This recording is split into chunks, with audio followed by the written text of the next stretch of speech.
Hello Expansion fam. Today we're going to talk about structural balance in fixing the low back pain in the deadlift.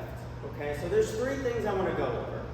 We're going to keep these very simple. We can go very far into the weeds with deadlifting and position and mechanics, and we'll get there in a couple weeks. But the biggest thing is we want to see if we have equal strength side to side, specifically in a motion that looks like a deadlift, like a hinging position, right? So we spent some time last week opening up the hips. Now we want to make sure we're about the same strength-wise on each side. So one thing we can do, the first thing, is a single leg RDL.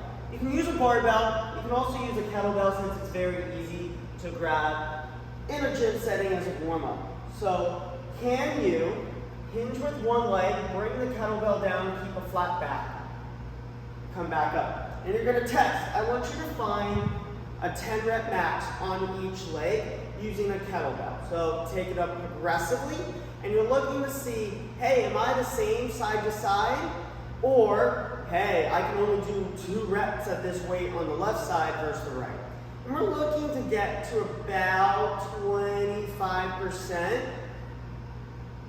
in your one hand of your deadlift. So let's use kind of easy math here. If you have a 400-pound deadlift, can you take about 100 pounds in each hand, and for reps, and that's somewhere that 8 to 12 range, perform a single leg RDL. If you can do that on both sides, you're probably pretty prepared for what you need to deadlift-wise in terms of reducing back pain chances, okay? Number 2, simple core exercise, bird dog. We want to maintain a neutral spine while deadlifting, right? We don't want to be too overextended, and we don't want to be too rounded. This is going to start to create some of that adaptation in the core that we need.